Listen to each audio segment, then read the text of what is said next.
Hi hello నమస్తే welcome to social trend. మరి ఇవాళ సోషల్ ట్రెండ్లో ట్రెండింగ్లో ఉన్నటువంటి అలాగే వైరల్ ఉన్నటువంటి పోస్ట్లు ఏంటి న్యూస్లు ఏంటి ఒక చూసేద్దాం.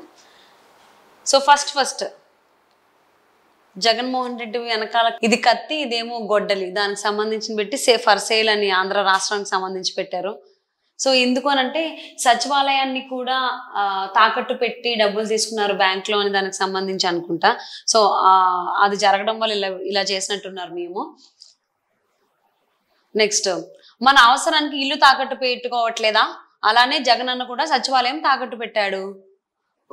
ఓకే. సో ఇది ఇందులో చెప్పుకున్న వార్తే. తాకట్టులో సచివాలయం, జగన్ సర్కారు మరో దారుణం. 370 కోట్ల కోసం హెచ్డిఎఫ్సికి రాసిచ్చేశారు. సో దానికి సంబంధించింది ఉంది. సో ఈ న్యూస్ ఐటమ్ని బట్టి ఇలాంటి కొన్ని ట్రోల్స్ వస్తున్నాయి అన్నమాట, మీమ్స్. సచివాలయం తాకట్టు పెట్టావంట, నిజమేనా అయ్యా? మీ బిడ్డకి తాకట్టు పెట్టే హక్కు లేదా? ఓకే. అలాగే బులుగు కుక్కలు, అమరావతి మొత్తం గ్రాఫిక్సే, ఎక్కడా ఒక్క భవనం కూడా కట్టలేదు. ఆంధ్రుడు ఏమంటున్నాడు, ఆ గ్రాఫిక్స్ ని హెచ్డిఎఫ్సి బ్యాంకుకి తాకట్టు పెట్టి 370 కోట్లు అప్పు తెచ్చారు కదరా. సో దానికి సంబంధించి అన్ని. సో అలాగే ఇంకొకటి, ఆంధ్రజ్యోతి అబద్ధపు రాతలు, సచివాలయం తాకట్టు అంటూ తప్పుడు కథనం ప్రచురించిన ఆంధ్రజ్యోతిపై ప్రెస్ కౌన్సిల్ ఆఫ్ ఇండియాకు ఫిర్యాదు చేసిన ఏపీసీఆర్డీఏ. 45 ఏళ్ల అనుభవాన్ని చెప్పుకునే చంద్రబాబు సిగ్గు లేకుండా సొంత సోషల్ మీడియా ఖాతాల్లో తప్పుడు వార్తలు పోస్ట్ చేస్తున్నాడు. ఎల్లో మీడియాలో రాయించడం, వాటిని సోషల్ మీడియాలో ప్రచారం చేయడం ఇదే పనిగా పెట్టుకున్న చంద్రబాబు. సో ఏదైతే తాకట్టులో సచివాలయం అనేటువంటి న్యూస్ ఐటమ్ ఉందో అది ఆంధ్రజ్యోతిలో వచ్చింది. దానికి ప్రెస్ కౌన్సిల్ ఆఫ్ ఇండియాకు ఫిర్యాదు చేశారు ఏపీసీఆర్డీ అనేటువంటిది. ఇదొక పోస్ట్. ఆ కాలంలోనే రావణుడు పుష్పక విమానంలో తిరిగేవాడు. దాన్ని తయారు చేసింది ఎవరు? మన బ్రాహ్మణులు. అలా మన వేద జ్ఞానాన్ని తొలగించి రైట్ బ్రదర్స్ విమానాన్ని కనిపెట్టారు.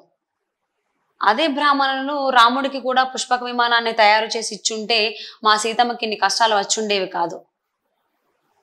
సో ఇక్కడ మాధవీలత గారిని ట్రోల్ చేస్తున్నట్టుగా ఉంది ఈ పోస్ట్. ఐఎమ్ టెల్లింగ్ దట్ అని దానికి సంబంధించింది. ఇది కూడా ట్రోల్ అవుతుంది సోషల్ మీడియాలో. నెక్స్ట్, మీ బిడ్డ ఒంటరివాడు, తండ్రి బాబాయిని వేసేసి బ్రతుకున్న తల్లి చెల్లిని బయటకు గెంటేస్తే ఒంటరివాడివే అవుతావురా. సో దానికి సంబంధించి మీమ్స్ ఇది జగన్మోహన్ రెడ్డి అన్నట్టు దానికి సంబంధించిన ఆన్సర్ అన్నట్టుగా ట్రోల్ అవుతోంది మీమ్ పోస్ట్ ఇది. మీ వైసీపీ పెత్తందారులు బాగుపడ్డారు, కానీ మా పేదవాడి ఇంటి ముందు రోడ్డైనా వేశారా? నవరత్నాలు ఇస్తున్నాం, పగలగొడతాం ఇంకోసారి రత్నాలు అంటే, గుడ్డు పగలగొడతాం ఇంకోసారి రత్నాలు అంటే. సో దానికి సంబంధించి మీమ్ పోస్ట్ ఇది కూడా వైరల్ అవుతుంది సోషల్ మీడియాలో. అలాగే ప్రస్తుతానికి నా మీద 11 సిబిఐ కేసులు ఉన్నాయి, మీ నాన్న కేసు సిబిఐకి ఇస్తే 12 అవుతాయి అన్నాడు జగన్ అన్న. అంతకు మించి నన్ను ఏం చేయగలరు? ఓకే. సో వయసు సునీత ఢిల్లీలో ప్రెస్ మీట్ పెట్టడం జరిగింది. సో అక్కడ చేసినటువంటి కామెంట్స్, ప్రస్తుతానికి అంటే ఇది జగన్మోహన్ రెడ్డి ఆమెతో అన్నట్టుగా అనుకోవచ్చు. ప్రస్తుతానికి నా మీద 11 సిబిఐ కేసులు ఉన్నాయి, మీ నాన్న కేసు సిబిఐకి ఇస్తే 12 అవుతాయి అన్నాడు జగన్ అన్న. సో అది ఆవిడ చెప్తున్నారు. సో ఇక్కడ అంతకు మించి నన్ను ఏం చేయగలరు ఆయన ఏదో సమాధానం ఇస్తున్నట్టుగా ట్రోల్లో ఇది ఒక మీమ్ పోస్ట్. సో అలాగే ఇంకొక మీమ్ పోస్ట్ ఏంటి అంటే, వైసీపీలో చేరిన చేగొండి హరిరామ జోగయ్య కుమారుడు సూర్యప్రకాష్, కింద పవన్ కళ్యాణ్, ఎవరిని ఎక్కడ పెట్టాలో నాకు బాగా తెలుసు. నెక్స్ట్ ఇంకొకటి, ప్రతిపక్షాలు బలపడుతుంటే ఏం చేయాలి? అక్రమ కేసులు పెట్టి అరెస్టులు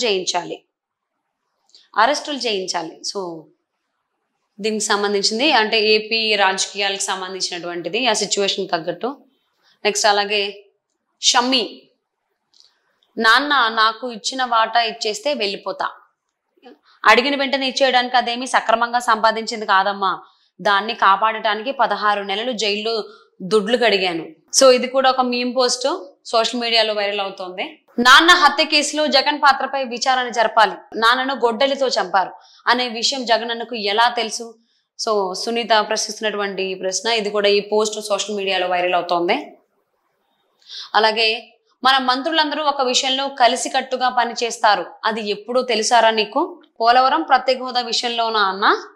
లేదురా, వాటి గురించి అడిగిన వాళ్ళని బూతులు తిట్టడంలో. సో ఇది కూడా ఆంధ్రప్రదేశ్కి సంబంధించినటువంటిదే పోస్ట్ది. సో అలాగే మీ జగన్ 125 సార్లు బటన్ నొక్కి 2,55,000 కోట్లను ఎక్కడ అవినీతి లేకుండా డైరెక్ట్ గా పేదల ఖాతాలో జమ చేశాం. అప్పు చేసి బటన్ నొక్కడాన్ని కూడా గొప్పగా చెప్పుకోవడానికి సిగ్గుండాలిరా. సో ఇది కూడా ఆంధ్రప్రదేశ్కి రాజకీయాలకు సంబంధించినటువంటిదే. Meme post Tughlaq. బాబు గారు కట్టిన వాటికి రంగులు వేయడానికి మీకు 4 సంవత్సరాలు పట్టింది అంటే మీరే కట్టి పంచాలి అంటే ఒక 50 ఏళ్ళు పట్టేది కదరా. సో తుగ్లక్ ని జనాలు ప్రశ్నిస్తున్నట్టుగా ఉంది ఈ పోస్ట్. అలాగే రాష్ట్రంలో అక్క చెల్లెంలో అంతా తోడుగా ఉంటారు అంటాడు. వీడి సొంత చెల్లెలే వీడిని నమ్మరు. సో ఇదొక మీమ్ పోస్ట్. అలాగే బ్లాస్టింగ్ బ్రేకింగ్. ఏపీలో బీజేపీ టీడీపీ జనసేన పొత్తుకు బీటలు. కాంగ్రెస్ తో పొత్తుకు మళ్ళీ తాజ్ హోటల్ కి పంపాల్సిందేనా బాబోరు. సో అంటే ఇది కూడా ఏపీ రాజకీయాలకు సంబంధించి టీడీపీ బీజేపీ జనసేన పొత్తుకు బీటలు వారినట్లుగా. సో కాంగ్రెస్ తో పొత్తుకు మళ్ళీ తాజ్ హోటల్ కి పంపాల్సిందేనా బాబోరు అనేటువంటి కామెంట్స్ చూస్తున్నటువంటి మీమ్ పోస్ట్. అండ్ నెక్స్ట్ చూసుకున్నట్లయితే హత్య రాజకీయాల గురించి హంతకుడు దస్తగిరితో ఏబిఎన్ లో చర్చ. ఈ ప్రభుత్వంలో హత్య రాజకీయాలు ఎక్కువ. ఎరా కిట్టు నువ్వు కామెడీ గీమిడీ చేయట్లేదుగా, ఇక్కడ బూత్ కిట్టు. సో దానికి సంబంధించి ఇది ఒక మీమ్ పోస్ట్. ఇది డిబేట్ కి సంబంధించిన దాని మీద మీమ్ పోస్ట్ మనం చూసుకోవచ్చు. బాలకృష్ణ. మా బ్లడ్ వేరు మా బ్రీడ్ వేరు. పవన్ కళ్యాణ్. నేను ప్రశ్నించాలి కానీ నన్ను ఎవరు ప్రశ్నించకూడదు. సో ఇక్కడ ఒకరికి సర్టిఫికేట్ ఉంది, మరొకరికి సర్టిఫికేట్ లేదు, మిగతాదంతా సేమ్ టు సేమ్. ఇది ఒక మీమ్ పోస్ట్ బాగా వైరల్ అవుతోంది. నెక్స్ట్ ఋషికొండ. మన కోడలి మెడలో హారంలా ఎంత బాగుందో దీన్నా నువ్వు గుండు అంది. సో ఋషికొండ చుట్టూ ఇలాగా కంప్లీట్ గా భవనాలు కట్టి లైటింగ్స్ వేయడంతో అది హారం. సో దానికి కామెంట్ ఏంటంటే మన కోడలి మెడలో హారంలా ఎంత బాగుందో దీన్నా గుండు అంది. దీనికి భువనేశ్వరి గారు కామెంట్ చేస్తున్నట్లుగా. సో బ్రాహ్మణిని కూడా ఇక్కడ సింగ్ చేసే బ్రాహ్మణి మెడలో వేసుకున్నటువంటి డైమండ్ నెక్లెస్ కి ఋషికొండ చుట్టూ ఆ లైటింగ్ దానికి సంబంధించి సింగ్ చేసి మీమ్ పోస్ట్ చేశారు. అలాగే సునీతకు సంబంధించింది. చంద్రబాబు, పవన్ కళ్యాణ్, నారా లోకేష్, రఘురామకృష్ణంరాజు. నాకు మద్దతుగా నిలిచిన వారందరికీ ధన్యవాదాలు. సో సునీత చేసినటువంటి కామెంట్స్. దస్తగిరికి కూడా ధన్యవాదాలు. సో ఇది కూడా ఒక మీమ్ పోస్ట్ సోషల్ మీడియాలో వైరల్ అవుతుంది. నెక్స్ట్ పవన్ నన్ను మోసం చేశాడు, రెచ్చిపోయిన తమన్నా సింహాద్రి. ఆడపిల్లలని అనుకున్న హిజ్రాలను కూడా మోసం చేస్తావేంట్రా. సో ఇది కూడా ఒక మీమ్ పోస్ట్ సోషల్ మీడియాలో వైరల్ అవుతుంది. నెక్స్ట్ సో ఇక్కడ వీళ్ళిద్దరూ ఒక డోర్ దగ్గర ఉన్నారు. ఓకే. సో ఇక్కడ ఏంటి ఈవిడ అంటుంది ఏంటంటే వీళ్ళ పార్టీ గెలుస్తుందని జోష్యం చెప్పారట కదా, కొంచెం మాట్లాడే పని ఉంది, బయటకు రమ్మంటున్నారు. సో ఇది రాజకీయాల్లో ఆ పార్టీ గెలుస్తోంది ఈ పార్టీ గెలుస్తోంది అని చెప్పి కొంతమంది అంటే జోస్యం చెప్తూ ఉంటారు కదా, ఐదర్ అనలిస్టులు కావచ్చు జ్యోతిషులు కావచ్చు. సో దానికి సంబంధించినటువంటి పోస్ట్. సో ఎలక్షన్స్ వస్తున్నాయి కాబట్టి ఈ కైండ్ ఆఫ్ పోస్టులు మనం ఎక్కువ చూస్తుంటాం సోషల్ మీడియాలో. Calling unknown women darling offensive high court if PB visit Calcutta. ఇది కూడా ఒక మీమ్ పోస్ట్ సోషల్ మీడియాలో బాగా వైరల్ అవుతోంది. సో అలాగే ప్రభుత్వ అధికారిక మీటింగ్లలో కాంగ్రెస్ నాయకులు. AICC incharge Manikrao Thakre, AICC incharge Deepa Das Munshi, అలాగే రేవంత్ రెడ్డి సోదరుడు యనుమల తిరుపతి రెడ్డి. ఏ అధికారంతో వీరు ప్రభుత్వ మీటింగుల్లో సీఎం మంత్రులు కలెక్టర్ల పక్కన కూర్చుంటున్నారు. సో ఇది కూడా ఒక మీమ్ పోస్ట్ రేవంత్ రెడ్డికి క్వశ్చన్ చేస్తున్నట్లుగా. సో అలాగే కాంగ్రెస్ తెచ్చిన కష్టాలు, సాగునీటి కోసం రైతు ఆత్మహత్యాయత్నం. సూర్యాపేటలో ఆయకట్టు భూములకు కాళేశ్వరం నీటిని అందించాలని రైతుల ధర్నా. సాగునీటి కోసం కలెక్టరేట్ ఎదుట బైఠాయించిన జిల్లా రైతాంగం. పురుగుల మందు తాగి ఆత్మహత్యకు యత్నించిన రైతు. పంట చేతికొచ్చే సమయంలో నీరు లేక ఎండిపోతున్న పంటలు. సో కాంగ్రెస్ ప్రభుత్వ నిర్లక్ష్యంతో రాష్ట్ర వ్యాప్తంగా ఆందోళనలో రైతులు. సో ఇది కూడా ఒక పోస్ట్ సోషల్ మీడియాలో వైరల్ అవుతోంది.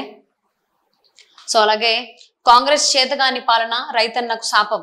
ఒకవైపు గోదావరిలో నీళ్లున్నా ఎత్తిపోయలేని అసమర్థత నిర్లక్ష్యం, మరోవైపు కృష్ణా ప్రాజెక్టులను కేఆర్ఎంబీ చేతిలో పెట్టడంతో ఉన్న నీళ్లను తరలించుకుపోతున్న ఏపీ ప్రభుత్వం. చోద్యం చూస్తున్న తెలంగాణ కాంగ్రెస్ ప్రభుత్వం. సో ఇది కూడా ఒక పోస్ట్ సోషల్ మీడియాలో వైరల్ అవుతోంది. సో ఇది ఒక మనం సినిమా పోస్ట్ ఏదైతే ఉందో దానికి సంబంధించిన దాన్ని క్రియేట్ చేశారు. ఎర్రి పప్పలం మనం మూవీకి సంబంధించిన పోస్ట్ ని ఇలాగా రేవంత్ రెడ్డి, రాహుల్ అలాగే సోనియా గాంధీని ఉపయోగించి చేసినటువంటి పోస్ట్ ఇది. అలాగే నువ్వు మేడిగడ్డకు పోతున్నట్టు డ్రామా చెయ్యి, నువ్వు మమ్మల్ని ఆపినట్టు డ్రామా చెయ్యి.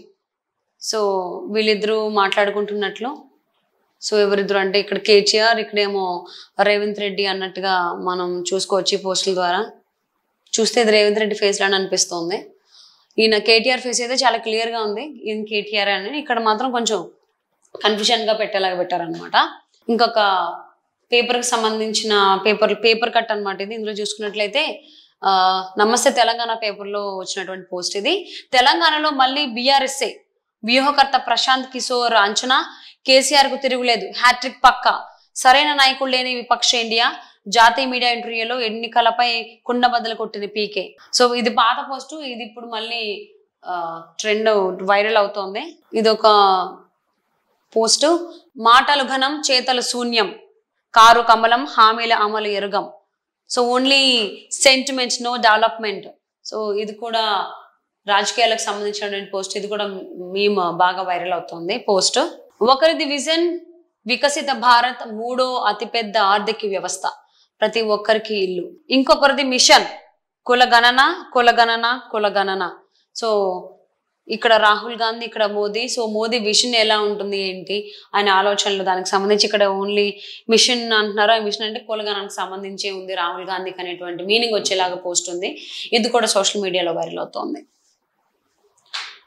సో అలాగే మా ఆయన బెట్టింగ్ మానేయాలి, మా అక్క కొడుకుకి ఐఐటిలో సీట్ రావాలి. సో ఇదేదో చిట్టి.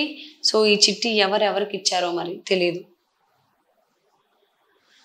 సో వ్యూయర్స్ చూసారు కదండి, ఇది వాటి social trend. Thank you for watching.